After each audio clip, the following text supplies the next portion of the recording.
الرجيم بسم الله الرحمن الرحيم الحمد لله رب العالمين الرحمن الرحيم مالك يوم الدين إياك نعبد وإياك نستعين اهدنا الصراط المستقيم صراط الذين أنعمت عليهم غير المغضوب عليهم ولا الضالين آمين إن الله وملائكته يصلون على النبي يا أيها الذين آمنوا صلوا عليه وسلموا تسليما اللهم صل صلاة كاملة وسلسلة على سيدنا محمد الذي تنال بالقلب وتفرج بالقرب وتقبل بالحوائج وابنه بربائه والصلوات ويستسقى الغمام بوجه كريم ولوصفه بكل لمحة ونفس بهذا لكل معروف لك اللهم صل صلاة كاملة وسلسلة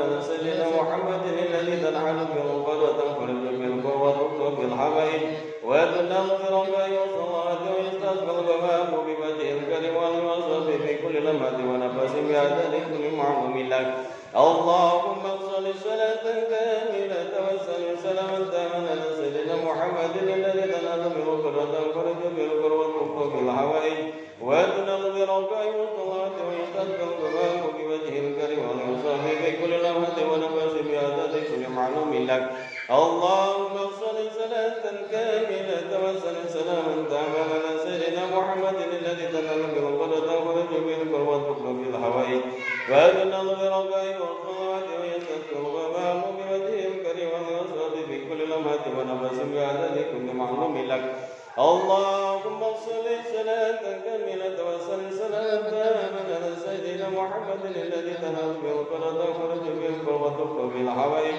وتنال بركائه والصلاة ويستسقى الغمام بوجه الكريم والوصف بكل لمحة ونفس بعدد كل معلوم لك اللهم صل صلاة كاملة وسلام على سيدنا محمد الذي تنال بالقرب وتنفرج بالقرب وتقبل بالحوائج وتنال بركائه والصلاة ويستسقى الغمام بوجه الكريم والوصف بكل لمحة ونفس بعدد كل معلوم لك اللهم صل صلاة كاملة وسلام على سيدنا محمد الذي تنال بالقرب وتنفرج بالقرب وتقبل بالحوائج وتنال بركائه والصلاة ويستسقى الغمام بوجه الكريم والوصف بكل لمحة ونفس بعدد كل معلوم لك اللهم صل صلاة كاملة وسلام على سيدنا محمد الذي تنال بالقرب وتنفرج بالقرب وتقبل بالحوائج وتنال بركائه والصلاة ويستسقى الغمام بوجه الكريم والوصف بكل لمحة ونفس بعدد كل معلوم لك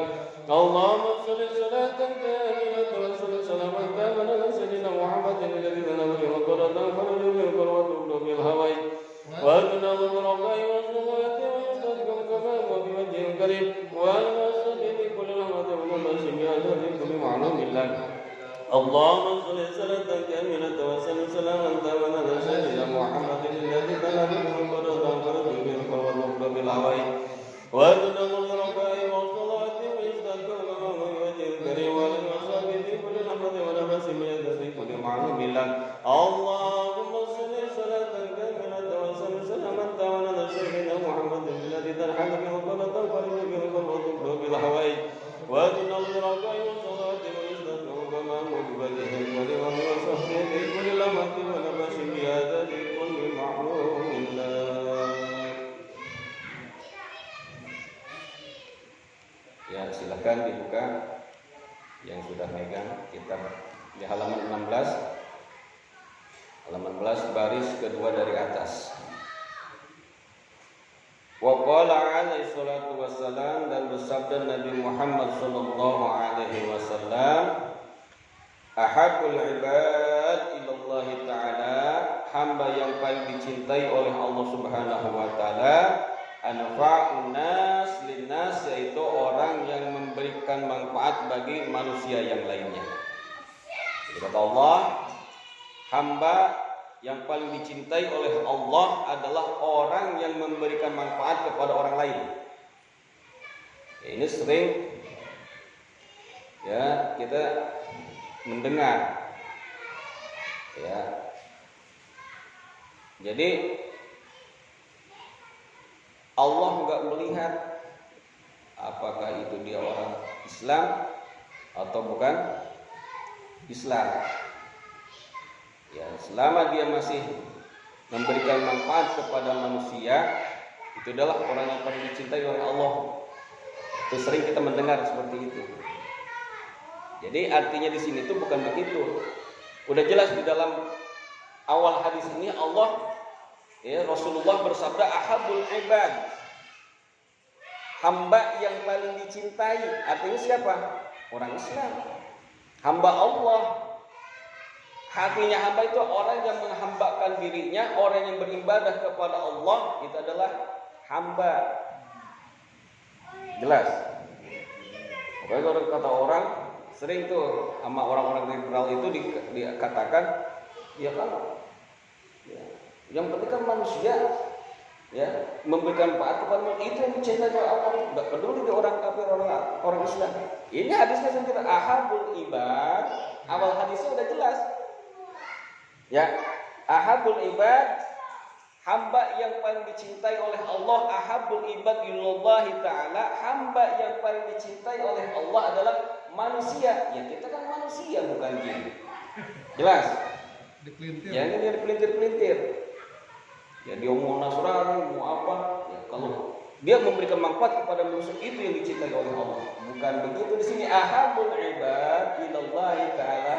Jelas hadisnya. Jangan kita terkecoh, ya, dengan jebakan-jebakan Batman. Itu jebakan Batman buat kita. Di sini jelas ahabul ibad ilallah, hamba, artinya orang yang menghambakan diri kepada Allah siapa? Orang Islam.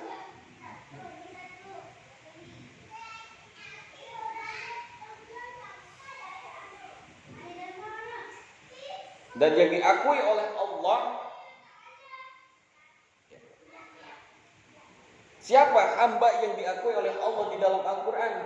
Rasulullah Sallallahu Alaihi Wasallam. Jelas ayatnya, jelas. Di awal surat Isra, Subhanalladzi asra bi'abdihi. Maha suci Allah yang telah menjalankan hambanya. Siapa? Rasulullah. Yang diakui hambanya oleh Allah di dalam Al-Quran siapa? Rasulullah Sallallahu Alaihi Wasallam. Terkadang kita seharusnya merasa malu ketika sedekah 10.000 yang nggak mau dicatat nama tapi pengennya disebut hamba Allah. 10.000 udah pengen disebut hamba Allah. Iya, Allah disebut hamba itu orang yang sudah totalitas menghambakan dirinya kepada Allah, yaitu Rasulullah. Kita ya jangan ngaku-ngaku kepedean sebut hamba Allah. Kalau kita masih disebutnya makhluk Allah. Ya, kalau hamba itu Allah, hamba Allah itu orang yang sudah totalitas menghambakan dirinya kepada Allah. Tapi ya nggak apa-apa lah. Karena Rasulullah pun menyebutkan ahabul ibad ilallahi ta'ala anfa'un nas linnas. Hamba yang paling dicintai oleh Allah adalah manusia yang memberikan manfaat kepada manusia lainnya. Wa afdalul a'mal, dan amal yang paling utama idkhalus surur adalah memasukkan kegembiraan ala qalbil mu'minin, atas hatinya orang yang beriman. Jadi amal yang paling disukai orang, amal yang paling utama itu adalah idkhalus surur, membuat hati orang gembira. Kita makan terkadang bukan bikin hati orang gembira, bikin hati orang gedek, jengkel, kesel. Ya. Ini kata Rasulullah, amal yang paling utama adalah idkhalus surur ala qalbil mu'minin, memasukkan kegembiraan ke hatinya orang yang beriman. Yaitu dengan apa? Yatrudu anhu ju'an, yaitu dengan cara menolak, ya, kelaparan daripada orang yang beriman. Jadi kalau ada orang yang beriman sedang kelaparan, kita kasih tuh makan, gembiranya luar biasa itu. Senang, orang lagi butuh, kita kasih, senang enggak? senang. Au yaksifu anhu karban, atau menghilangkan kesusahan darinya. Orang lagi susah, ya kan? Lagi susah, kita bantu tuh orang, ya, kita hilangkan kesusahannya, maka itu termasuk idhalus surur. Au yaqbillahu dain, atau membayarkan hutangnya. Nah, kebetulan saya lagi banyak hutang ini. Kalau pengen dapat amal yang afdal, yang paling utama, ya, bayarin hutang saya. Kata Rasulullah, atau membayarkan hutangnya. Jadi amal yang paling utama itu membuat hati manusia atau hati orang yang beriman gembira. Dengan cara apa? Dengan memberikan makan kepada orang mukmin yang kelaparan, menghilangkan kesusahannya, atau membayarkan hutang-hutangnya.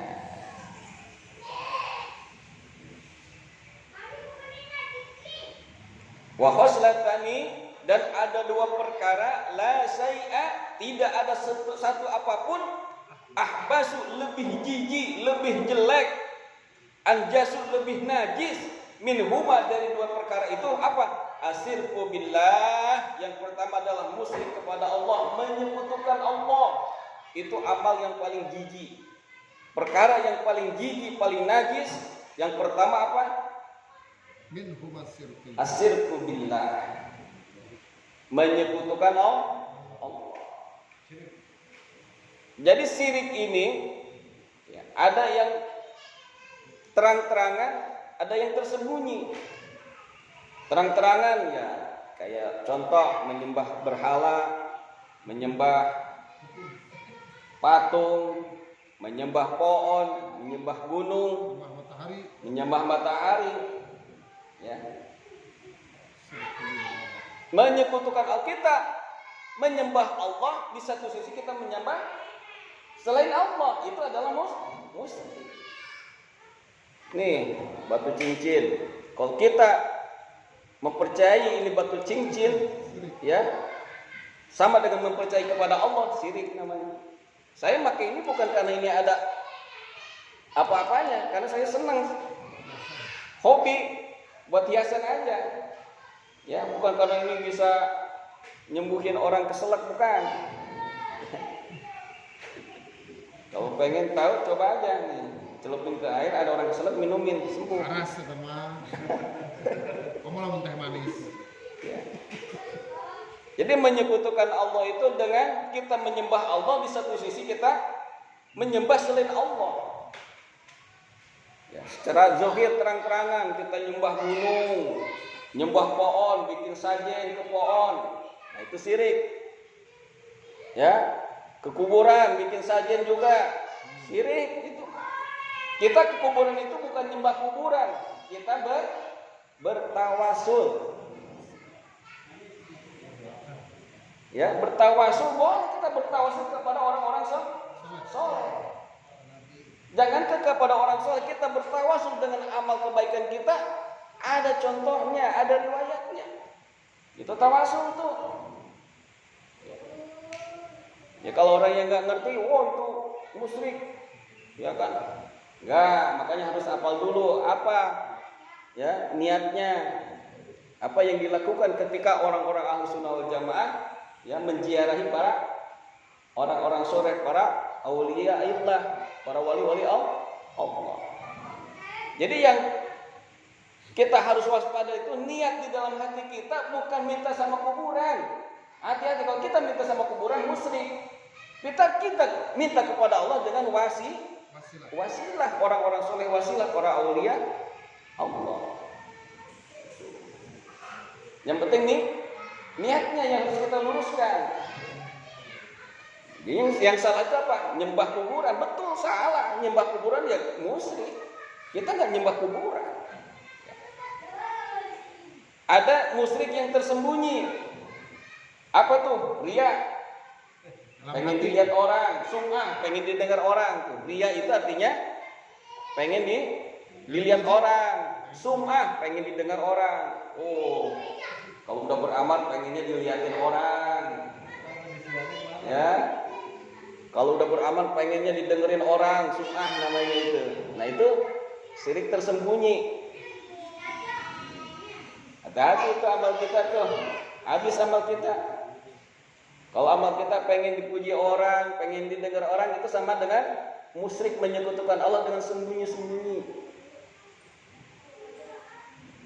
Itu justru yang lebih dikhawatirkan oleh Rasulullah SAW, karena nggak terasa itu di dalam hati kita, nggak terasa, nyelip di hati kita tuh pengen dipuji sama orang, termasuknya syirkul khofi, ya menyekutukan Allah segala sembunyi. Atau kita, ya, ketika ada panggilan Allah, di satu sisi ada panggilan dari bos kita nih, kira-kira nih kita lebih milih mana tuh? Bos. Rata-rata kita kalau jadi bawahan lebih milih Bos. perintah bos kita daripada perintah Allah. Betul nggak? Berarti kita lebih takut sama manusia, lebih takut sama bos kita daripada takut kepada Allah. Terkadang banyak, ya, saya sering ngobrol dengan aparat, saya sering kritik.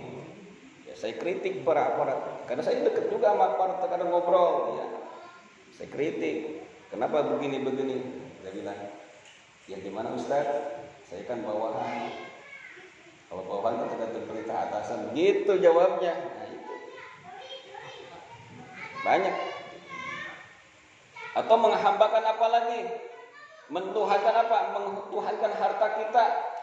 Kalau di kampung, ya tukang nyangkul nih udah azan Allahu Akbar, tanggung, ya sepojok lagi ini nyangkul, ya kan, udah kelar tanggung, Menyambut, ya kan. Atau kita lagi jahit, tukang jahit nih tanggung.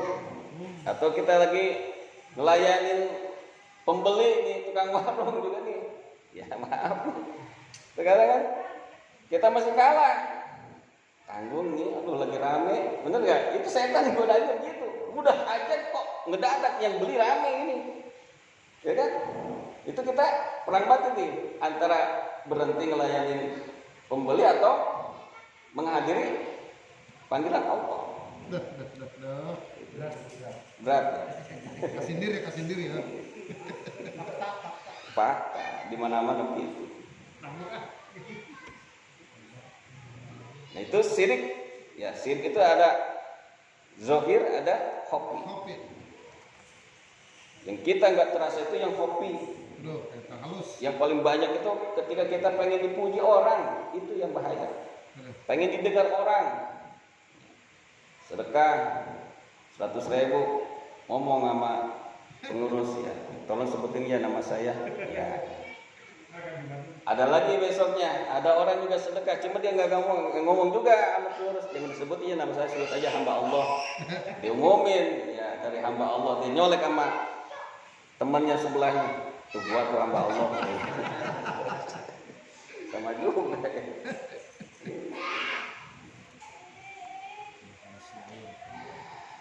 Waduru bil muslimin, yang kedua, perkara yang paling jijik, yang paling najis, ya kata Rasulullah, adalah memadaratkan atau merugikan kepada kaum muslimin.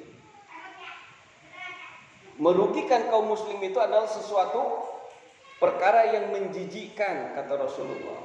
Sama tuh, ya, dengan syirik atau musyrik kepada Allah.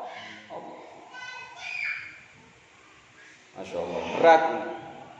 Kalau udah merugikan kaum muslimin, ya ini sejajarnya dengan apa? Asyirku billah, menyekutukan Allah. Sejajarnya. Merugikan dalam segi apa? Fi abadanihim, merugikan badannya kaum muslimin, au amwalim, atau hartanya kaum muslimin, baik badannya maupun hartanya. Ketika kita atau seseorang merugikan kaum muslimin, baik badannya dirugikan atau hartanya dirugikan, maka itu sejajar dengan menyekutukan Allah. Apalagi sampai dengan dibunuh, ya, dihalangkan nyawanya tanpa hak. Orang yang beriman, ahli ibadah, hati-hati, berat. Sekedar menyakiti aja, ya, itu udah termasuk ya sesuatu yang jijik, kata Rasulullah. Ahbas, disebutnya juga ahbas, jijik. Sampai disebut anjas di dalam syarahnya itu anjas, yaitu sesuatu yang lebih najis. Masya Allah. Fa'ina jami'a awamirillahi ta'ala, sesungguhnya semua perintah-perintah Allah Subhanahu wa taala itu tarji'u, kembali ila khoslataini, akan dua perkara. Yang pertama apa? Ta'dimi lillahi ta'ala. Yang pertama ta'dim kepada Allah, yaitu mengagungkan Allah, wasafaqati li khalqi, dan juga menyayangi kepada makhluk Allah. Jadi semua perintah Allah itu kembalinya kepada dua perkara. Dasar perintah Allah Subhanahu wa taala ada dua perkara, gitu. Yang pertama apa? Yang pertama dasar perintah Allah itu ta'dimu lillah, mengagungkan Allah. Kita ibadah, sholat, mengagungkan Allah. Kita puasa, mengagungkan Allah. Kita zakat, kita puasa, ya sholat, pergi haji, semua itu adalah berdasarkan kepada ta'dimi lillah, mengagungkan Allah.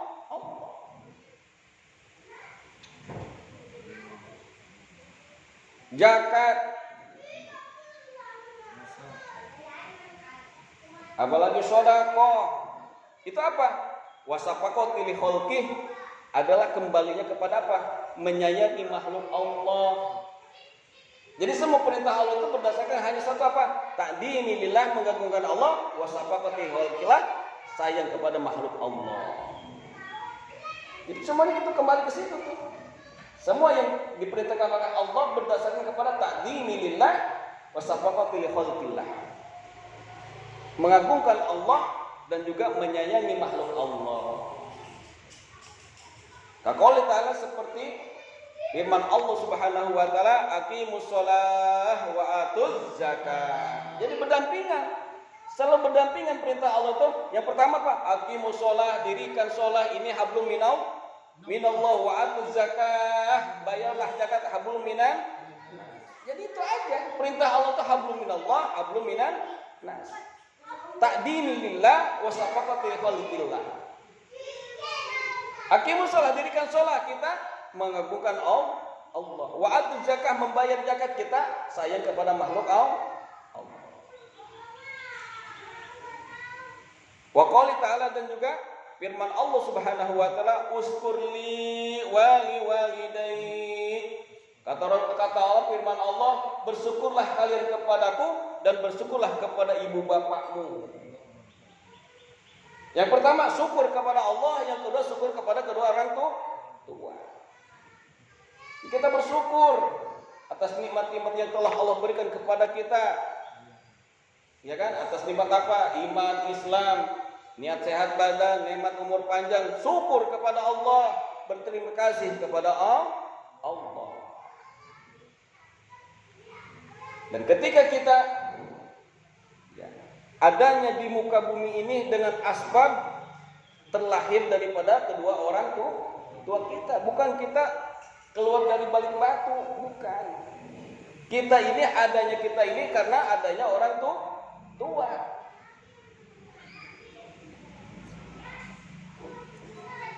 Itu secara logika emang kita ini adanya anak kita karena ada orang tua. Maka bersyukurlah adanya kita itu karena adanya orang tua. Jadi kita ini gak ujug-ujug langsung gede, gak ujug-ujug langsung ada sebabnya. Kita akibat.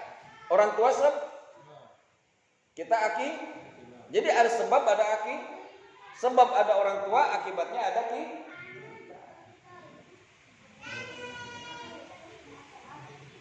Maka dengan adanya kita, sebabnya orang tua, bersyukurlah kepada orang tua.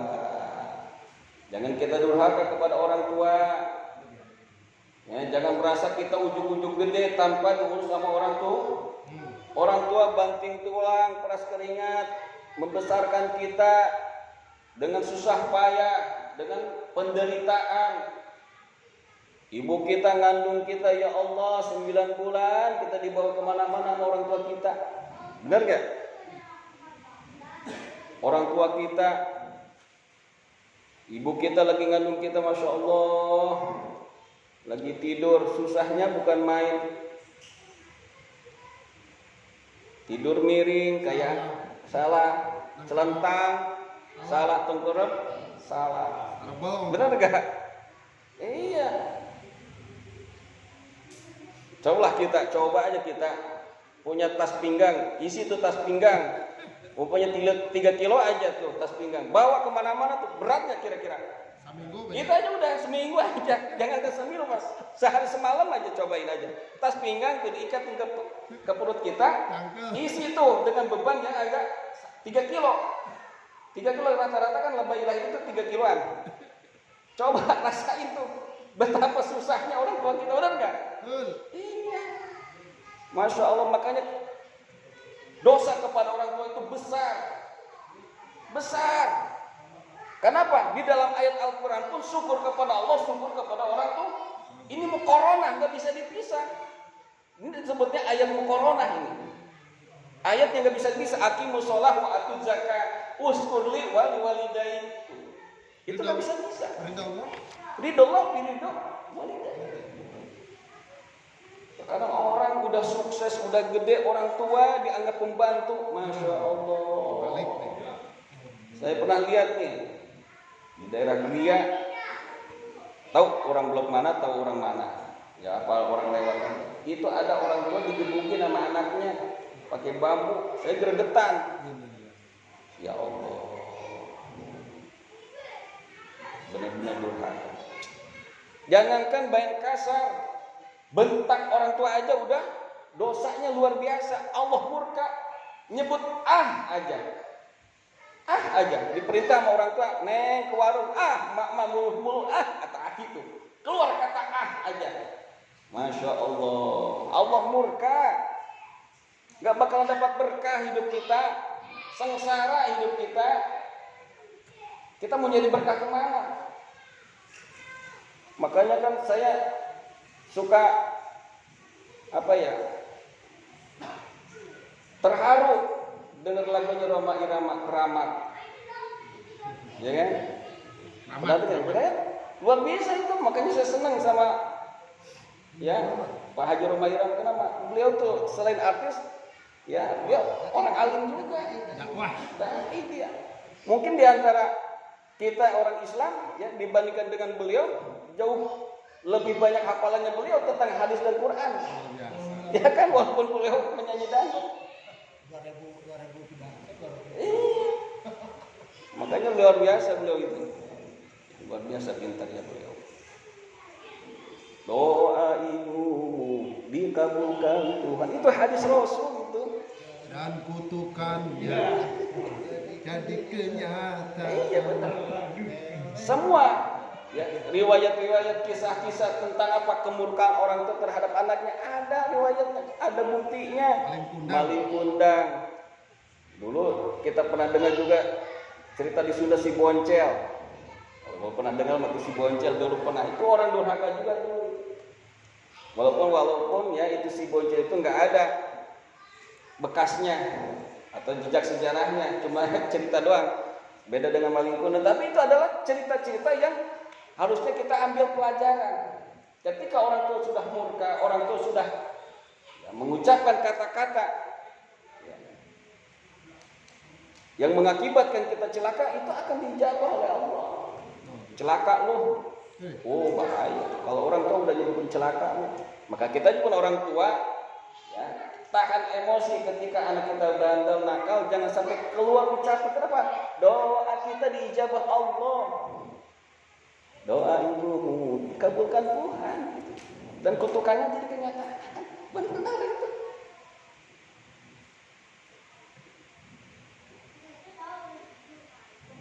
Makanya janganlah kita duduk kepada orang tua. Yang pernah saya bahas itu tentang cerita siapa? Si Jurayz itu kan pernah saya bahas. Si Jurayz. Walaupun dia ahli ibadah, Ketika suatu ketika orang tuanya manggil, dia lagi sholat sunat. Seharusnya ketika sholat sunat wajib dibatalkan. Kalau kita lagi sholat duha nih, orang tua kita manggil, batalin sholat. Karena itu sholat menjawab panggilan orang tua hukumnya wajib. Batal. Kata lagi puasa sunat nih, diajak makan bareng sama orang tua, batalin puasa kita. Kecuali kalau puasa wajib atau sholat kalau sholat sunat batalin. Wajib kita menyenangin orang tua.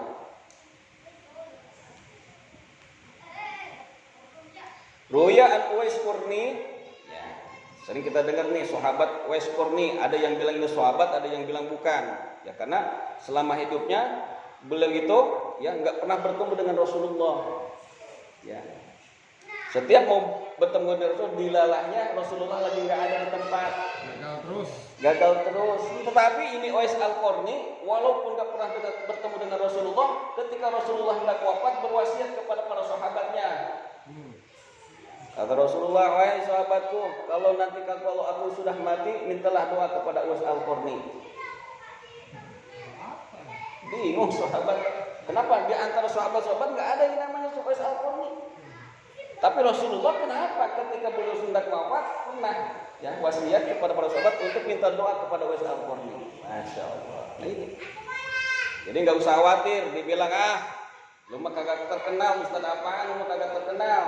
Gua nih yang terkenal, biarin aja, enggak terkenal di dunia, terkenal di langit. Betul tuh. Amin. Iya, enggak usah sedih disebut enggak terkenal.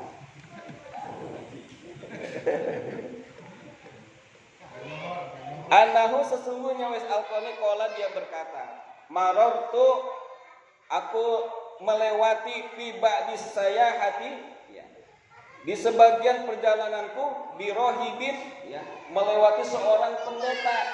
Jadi kata Uwais Al-Qarni pernah di suatu ketika aku lewat ya di hadapannya seorang pendeta. Fakultu maka aku bertanya, ya rohib wahai pendeta. Kata Uwais Al-Qarni, ma awalu darajatin, apa saja permulaan derajat yarqahal muridu yang harus dilalui atau ditempuh oleh seorang murid. Kata Uwais Al-Qarni nanya sama pendeta zaman dulu ya, beda dengan pendeta zaman sekarang. Kalau dulu mah benar-benar percaya kepada Injil yang asli. Maka ketika Rasulullah waktu kecil aja ada seorang pendeta ya, sebutnya pendeta Barhoya. Dia melihat tanda-tanda kerasulan Rasulullah ketika Rasulullah sedang ngikutin pamannya tuh Abu Thalib berdagang.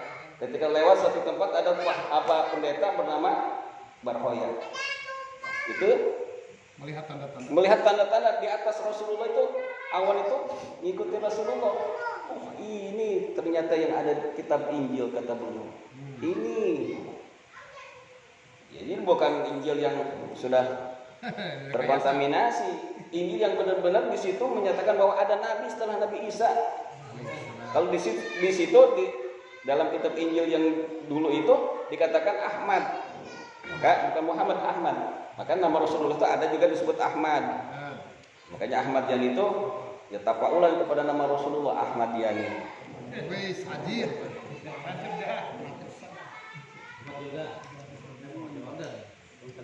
Apa Ustaz? Aduh, apa bela yang ada.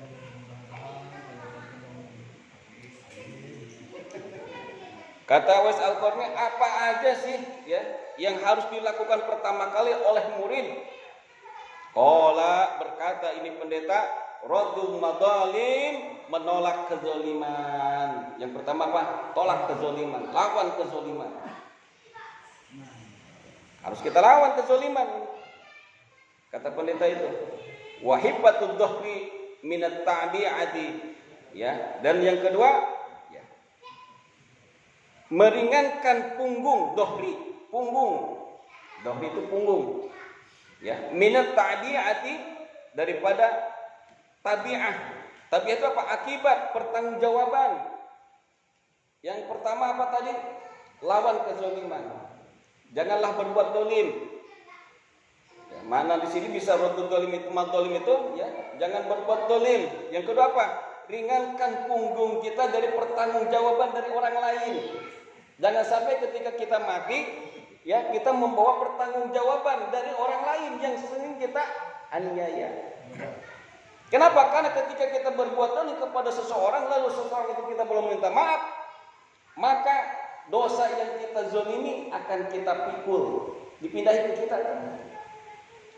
Selama kita belum minta maaf sama itu orang, apalagi orang itu udah meninggal dunia, kita belum sempat minta maaf, dosanya nanti di akhirat akan dipindahkan ke kita.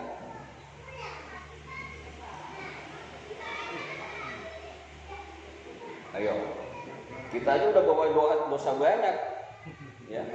Ditambah lagi sama dosa yang sering kita zalimi, hati-hati. Yang kita apalagi sampai dibunuh. Ayo.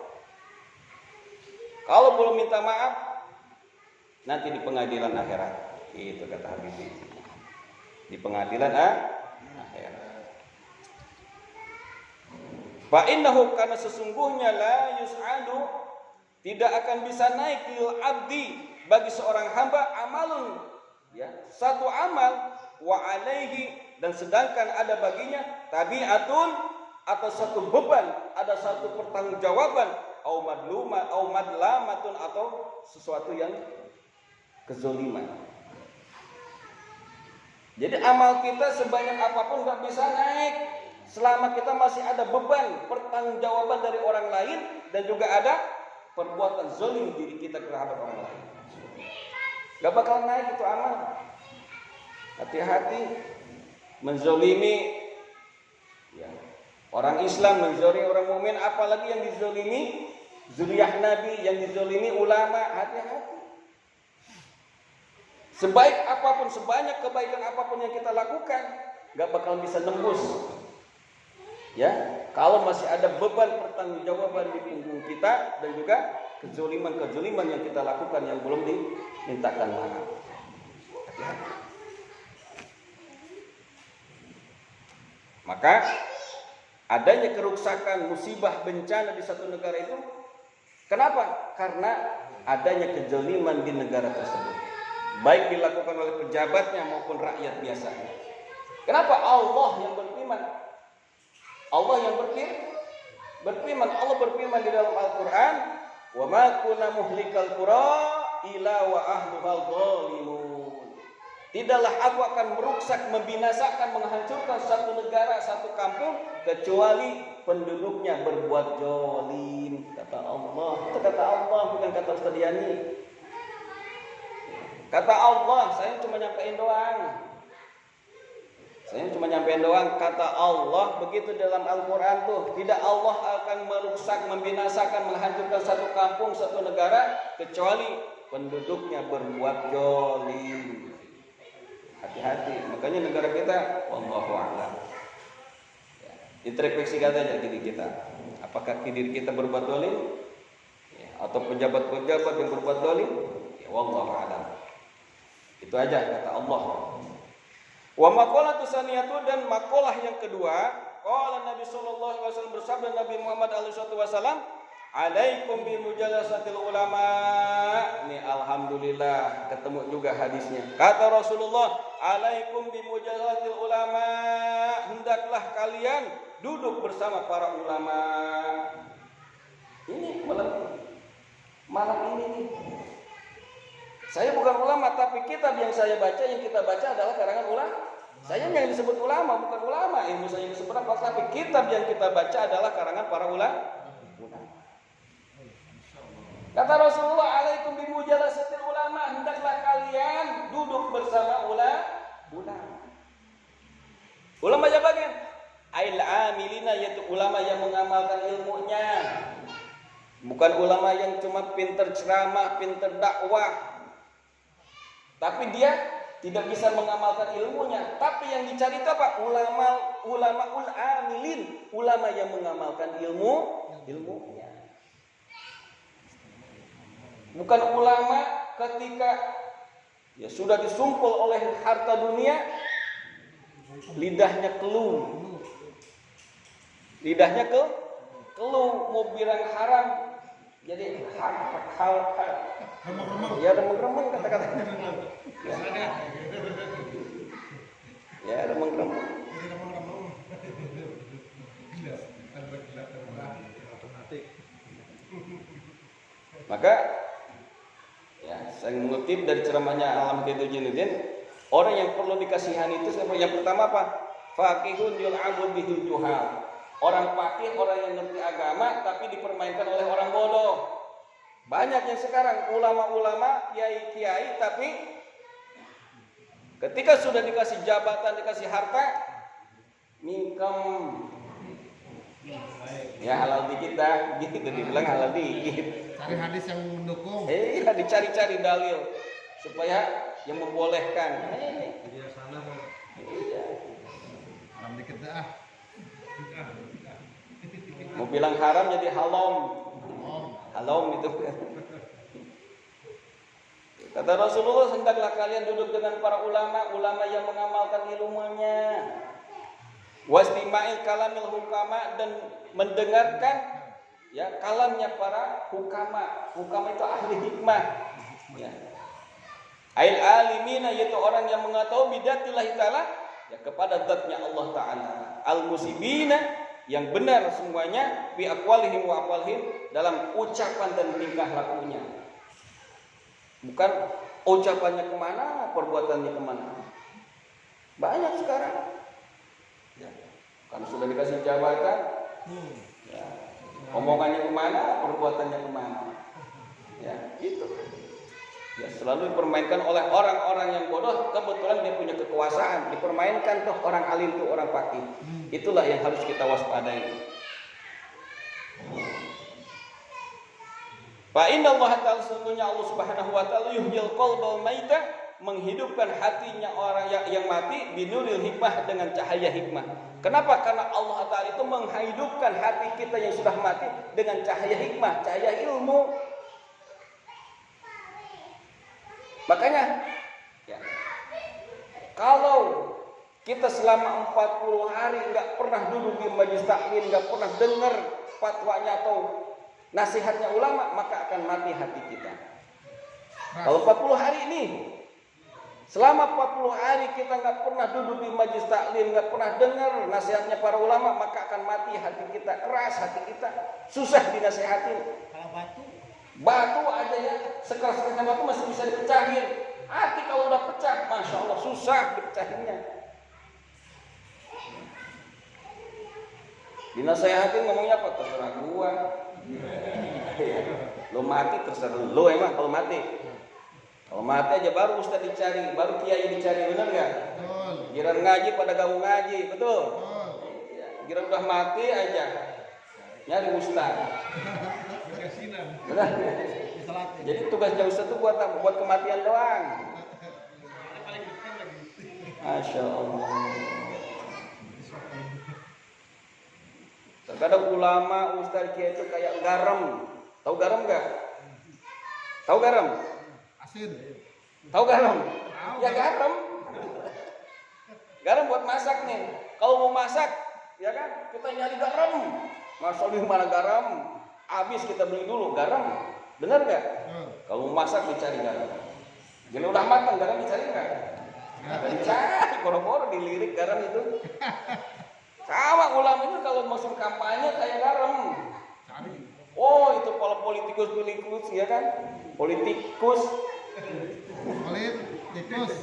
Pada rajin ke masjid, rajin ke majelis taklim, rajin sholat ke para ulama, ke ustaz, bener nggak?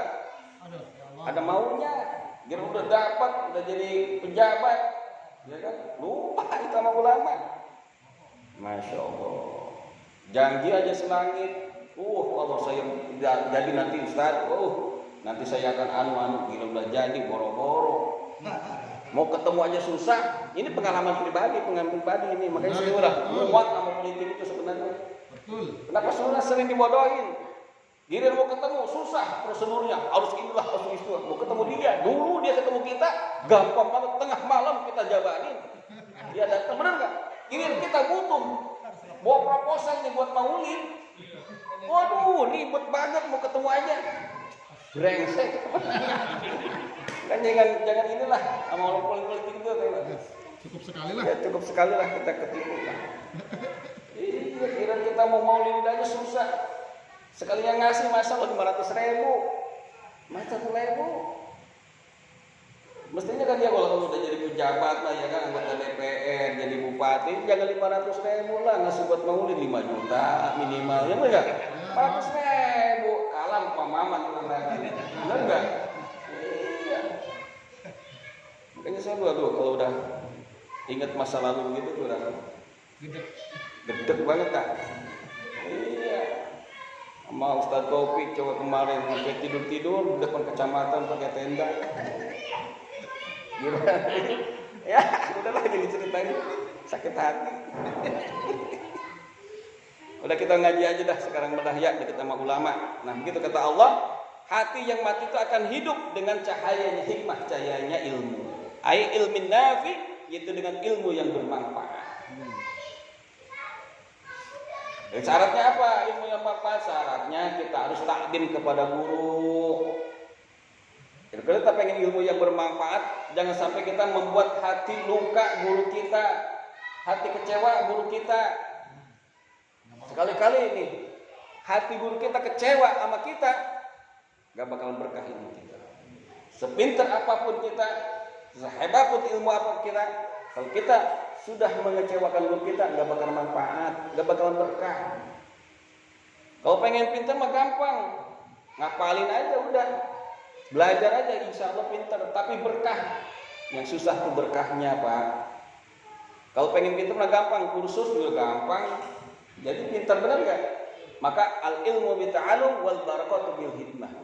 Ilmu boleh dengan belajar, tapi wal barakatu bil hikmah, berkah itu dengan hikmah, hormat sama guru. Banyak orang-orang yang di pesantren yang gak pernah ngaji, tapi jadi ulama. Banyak di pesantrennya, masya Allah ngajinya rajin, pintar. Giliran udah terjun ke masyarakat, gak pernah dilirik oleh masyarakat, kagak laku. Jangan kan jadi imam masjid, jadi komandan tahlil gak laku. Iya, jadi komandan tahlil kagak laku. Kenapa? Gak berkah ilmunya, padahal waktu di pesantren masya Allah pinternya luar biasa. Ini pengalaman pribadi saya dulu waktu di pondok, itu orang, ya saya itu sorotan sama dia. Jadi kalau selepas ngaji sama kiai itu kita sorogan lagi sama kakak kelas kita semua kita. Ya nyerogin itu namanya, nyusulin. Terus nyorogan. Nah, itu ketika saya pulang kampung ketemu sama Reuni, saya tanya kemana sih Mang Anu. Jadi kamu ojek. Malah dulu masuk pintarnya luar biasa itu. Kenapa? Dulu tuh kurang takdim sama guru sama kiai. Banyak Pak. Ya saya sendiri, saya dulu waktu pesantren jarang ngaji Pak. Jarang ngaji. Nyangkul saya mah kerjaannya, benar. Ini tahajud bin mah. Ya, saya nyangkul. Teman-teman saya di madrasah pagi-pagi pada kumpul, saya suruh ke sawah sama guru saya. Ambil tuh cangkul di gudang sama parang gitu. Iya, senang, hati kita senang itu perintah guru. Maka suatu hari guru kita nggak nyuruh nih, nggak manggil, Curiga. apa? Tanda tanya, ada apa nih guru? Jangan marah. Saya begitu dulu, bukan seneng. Gak diperintah guru, bukan seneng. Kita justru kalau gak diperintah guru apa? Takutnya guru marah sama kita. Kadang ada murid nih ketemu sama guru, kelihatan dari itu guru belok buru-buru, ngumpet masuk. Ada ustaz, belok. Bukannya salaman sama guru ya, ini mengumpet. Ya, gimana berkah ilmu kita kalau kita mengguru? Hati-hati nih ya, bapak-bapak. Karena orang tua itu ada 3. Yang pertama orang tua yang melahirkan kita, ya abun waladak, orang tua yang melahirkan kita, orang tua kita, orang kandung kita. Yang kedua apa? Mertua. Abun jawajak, orang tua dari pasangan kita, mertua kita. Yang ketiga apa? Abun alamak, guru kita. Itu 3-3 sama, harus kita hormati, wajib kita hormati, hargai, kita muliakan. Gak boleh itu salah satu dari 3 itu kita bedakan, harus sama. Nah kalau lebaran tuh jangan ya, orang tua kita aja, mertua juga siapin bingkisan, guru juga siapin bingkisan, samain. Tapi kalau saya mah ya nggak mau bingksan, yang penting datang orangnya juga udah alhamdulillah seneng. Iya. Kalau lebaran pada datang ke rumah, nggak usah bawa bingkisan, nggak usah. Ya, sempit. Yang lebih ini aja, simple. Yang lebih simple aja, maksudnya nggak usah bawa bingkisan ya, Pak Yordan. Iya. Umur aja tuh, umur bercanda. Ya. Jadi jangan sampai kita menyakiti hati guru kita. Maka di dalam kitab Ta'limul Muta'allim wa min ta'limil ilmi ta'limul mu'allimi ay ta'limul ustadi. Tanda-tanda orang memuliakan ilmu, menghormati ilmu itu adalah menghormati mu'allim, guru, ustad. Bagaimana kita memuliakan ilmu kalau guru kita tidak muliakan? Hati-hati, jangan sampai kita menyakiti guru kita. Maka di sini yang akan menghidupkan hati kita adalah dengan cahaya hikmah, ai ilmin nafi, yaitu ilmu yang bermanfaat. Kama yuhyil ardo, sebagaimana menghidupkan tanah al-maitata yang sudah kering bima'il matar, dengan air hujan. Jadi ilmu yang bermanfaat itu seumpama air hujan yang sudah membasahi tanah yang kering. Wa fi riwayat Tabrani, di dalam hadis riwayat Tabrani an Abi Hanifah, dari Abi Hanifah, jalisu, duduklah bersama kalian al-kubaro'a, dengan para gegeden. Gegeden itu bukan pejabat di sini, tokoh-tokoh ulama, bukan gegeden RT RW, kepala desa, camat, bukan, presiden bukan. Al-kubaro'a di sini apa? Para tokoh-tokoh ulama. Wasailul ulama'a, dan bertanyalah kalian kepada para ulama. Wa khalitul hukama, dan bergaulah kalian dengan para hukama. Hukama disebut al-hikmah. Al-hikmah. Ai fa'inal ulama'a, yakni sesungguhnya para ulama itu salah satu ada 3 bagian. Al-ulama'u, yang pertama adalah ulama bi ahkamillahi ta'ala, yaitu orang-orang yang tahu tentang hukum-hukum Allah Ta'ala. Wahum, yang disebut ulama yang tahu dengan hukum-hukum Allah Ta'ala itu adalah ashabul fatwa, adalah ulama ahli fatwa. Ini yang boleh membuat fatwa, mengeluarkan fatwa. Makanya tuh ya, seharusnya ya, yang ada di kepengurusan MUI itu, mulai dari pusat sampai tingkat bawah, itu harus orangnya benar-benar ngerti tentang hukum. Jangan orang sembarangan, bukan. Kenapa ini? Yang pertama adalah ulama-ulama, orang-orang yang tahu bi ahkamillahi ta'ala, dengan hukum-hukum Allah Ta'ala. Jangan ini mah baca kitab baca nggak bisa. Suruh baca kitab nggak bisa. Dijadiin ketua MUI, dijadiin pengurus MUI. Kenapa? Itu harus orang yang ngerti hukum. Maka dia sebut ashabul fatwa, orang yang ahli fatwa. Wal ulama'u, dan ulama yaitu orang yang mengetahui bidatillah, itu dengan zatnya Allah Ta'ala. Wa humul hukama, dan mereka itu adalah disebutnya hukama, para hukama, ahli hikmah. Ya, ahli hikmah, yaitu orang-orang yang makrifat kepada Allah, yang sehingga dia mengetahui zatnya Allah Subhanahu wa Ta'ala.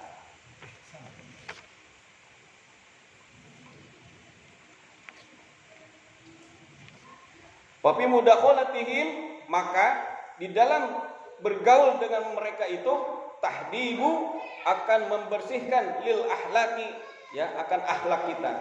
Li'anahum, karena sesungguhnya mereka itu, para ulama-ulama itu, asraqat, ya, telah bersinar. Apa? Qulubuhum, hati mereka bersinar. Bima'rifatillahi, dengan ma'rifatnya Allah Subhanahu wa Ta'ala.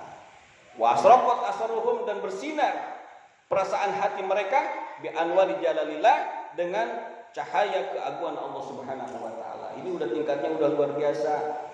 Kalau di sini mah kayak almarhum Buya Uci, ya, Habib Lutfi, Habib Rizik, itu udah tingkatannya itu. Kenapa?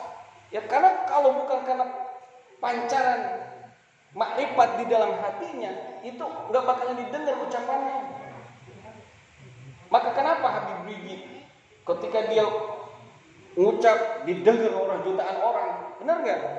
Kenapa? Karena ada asror di dalam hatinya, rahasia di dalam hatinya, bersinar. Nah itu 212. Kalau bukan Habib Rizieq yang ngomong, gak bakal bisa kumpul. Berapa juta orang di Monas? Kenapa? Karena di dalam hatinya sudah bersinar makrifat Allah Subhanahu wa taala. Maka sebagian ulama yang mengatakan bahwa Habib Rizieq adalah seorang wali. Ada para ulama-ulama yang mukasyafah, dia memandang melihat kejadian-kejadian yang menimpa Habib Rizieq. Oh ini tanda-tanda kewalian di dalam diri beliau. Maka barang siapa yang menyakiti wali Allah sama dengan mengajak perang Allah. Maka udah kita lihat ya orang-orang yang menyakiti beliau, Allah yang langsung berhadapan dengan dia. Jelas. Ya. Makanya kita nih cintailah para ulama. Ya, terutama ulamaul amin. Karena mereka apa? Udah makrifat di dalam hati, udah bersinar, ucapannya didengar.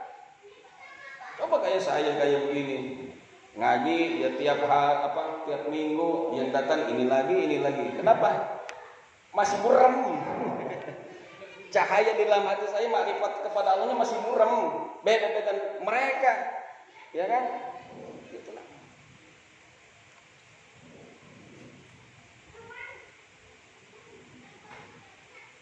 Wal ulama'u bil qismaini, dan ulama itu ada dua bagian.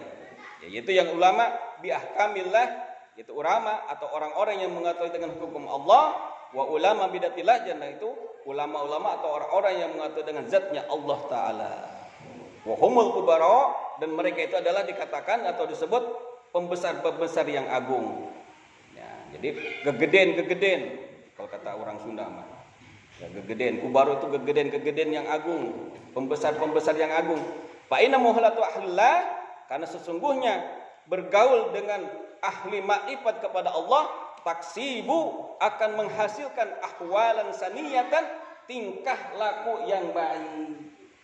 Maka kita tergantung kita kumpul sama siapa. Kalau kumpulnya sama tukang las, walaupun kagak ngelas, baju bolong-bolong. Bener gak? Iya. Kita gaulnya sama tukang parfum, walaupun kita bukan tukang parfum, ya minimal wangi-wanginya, bener gak?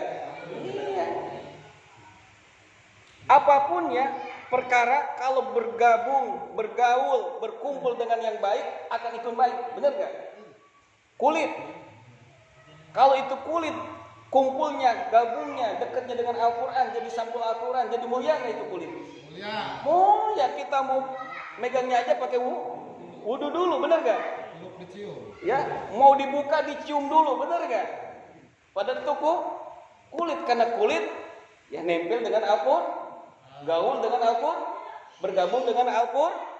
Al-Quran mulia, kulit gak mulia, tapi karena gabung dengan yang mulia itu kulit jadi mulia, bener?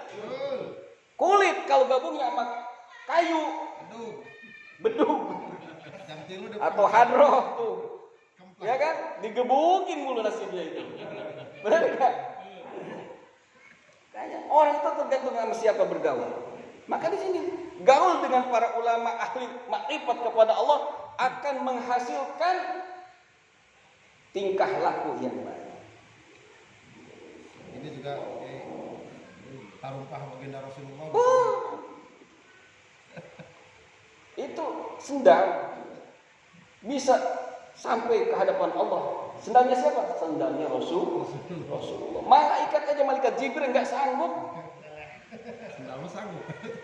Ya, nggak sanggup, dia berhenti sampai pintu singgasana Allah. Ditanya sama Nabi Muhammad, wahai Jibril, kenapa kamu kok malah diam di situ? Ya Habibullah, wahai kekasih Allah, aku nggak sanggup, itu bukan alamku lagi. Rasulullah bisa nembus dengan terumpah. Maka terumpahnya Rasulullah itu ya bisa jadi obat. Kalau kita ahli sunnah wal jamaah, kalau yang nggak tahu mah itu ya kan sebenarnya bidah, musik. Ya udah terserah ente. Ya, itu keyakinan ente kita mah. Makanya di dalam peci-peci itu terumpah Rasulullah. Kenapa kita berkah? Kenapa ini yang bisa sampai dengan Allah Subhanahu wa taala.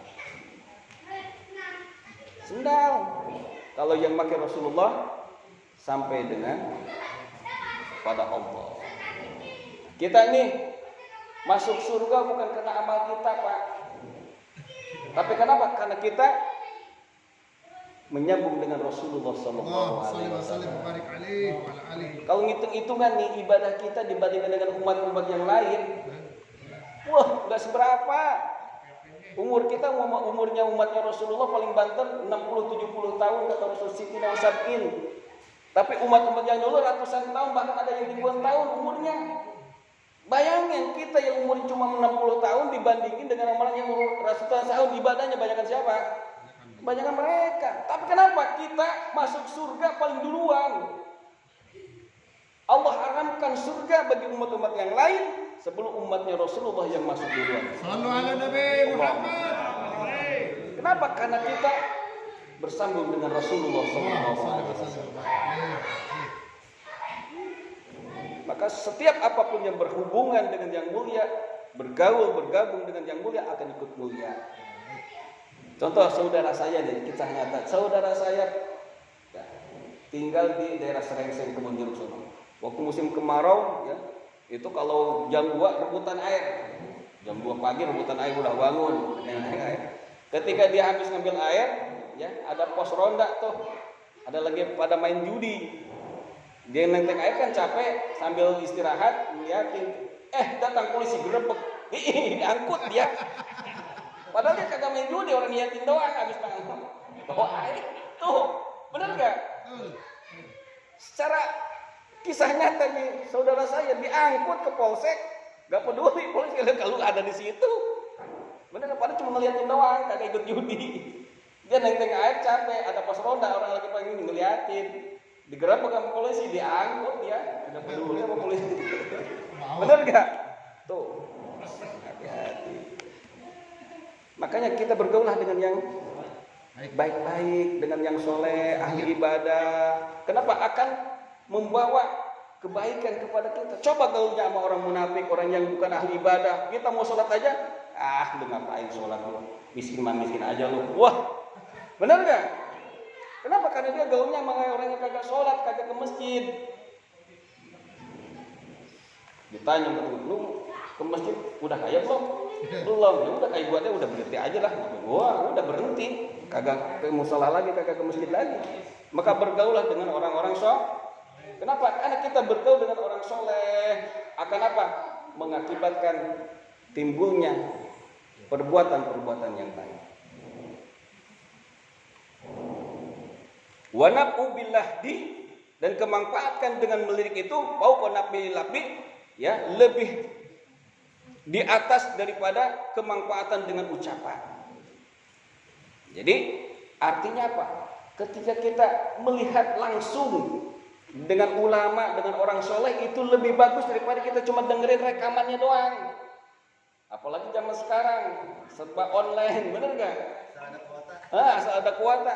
Itu lebih bagus kita apa? Melihat. Karena keberkahan melihat itu lebih utama daripada mendengar.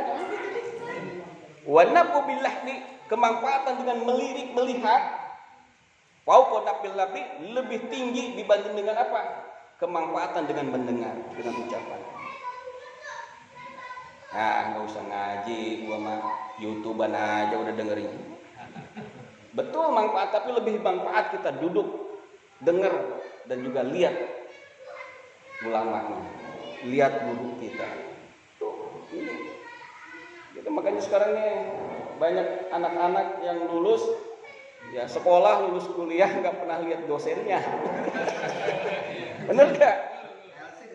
Iya, makanya ini ada orang sarjana online. Sarjana alam gaib. Iya. Iya, wisuda online, masya Allah. Ini gara-gara si corona, masya Allah. Kemanfaatan keberkahan ilmunya kurang. Ini kenapa? Ini udah jelas di dalam kitab ini. Faman nafa'aka lahduhu, maka barang siapa yang manfaat dengan meliriknya, nafa'aka lahduhu, maka akan manfaat ucapannya juga. Jadi kalau kita melihatnya aja manfaat, apalagi ucapannya begitu. Nama guru kita tuh jangan cukup kita online aja, ya, lewat Facebook, lewat YouTube, jangan. Kurang keberkahan. Waman la pala, artinya barang siapa yang tidak manfaat lirikannya dengan melihatnya, maka tidak akan manfaat ucapannya.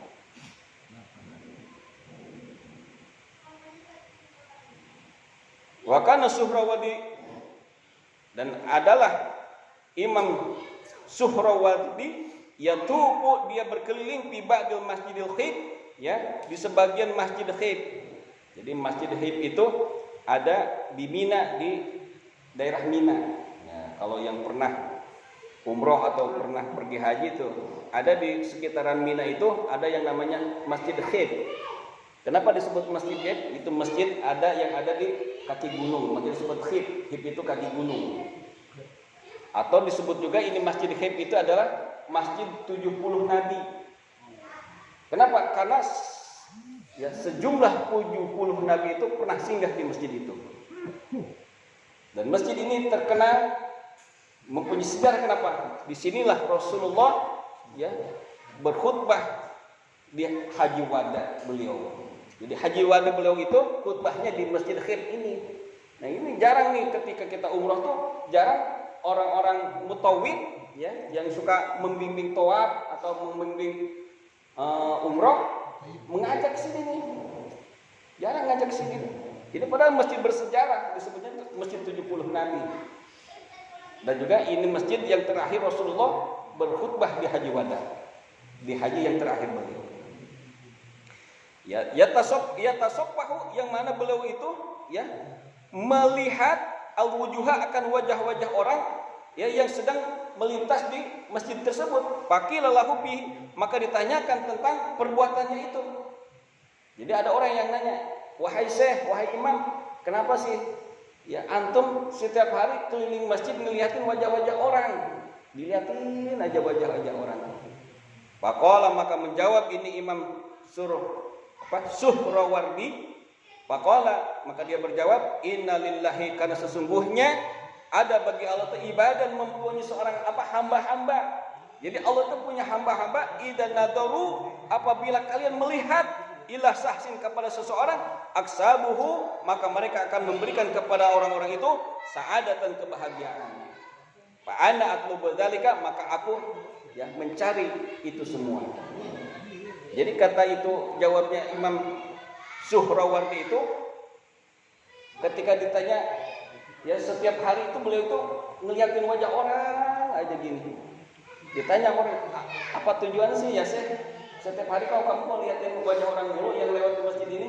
Kata beliau, karena Allah itu punya hamba yang kita melihat itu akan memberikan, ya, kebahagiaan bagi kita.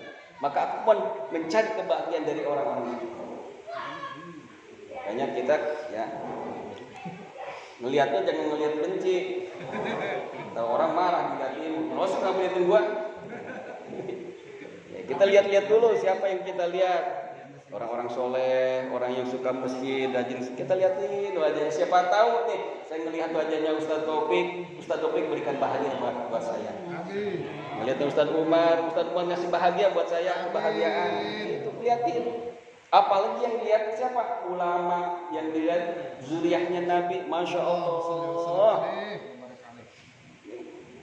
Seorang imam aja, Imam Suhrawardi itu, beliau tiap hari begitu kerjaannya, ngeliatin wajah-wajah orang yang ke masjid.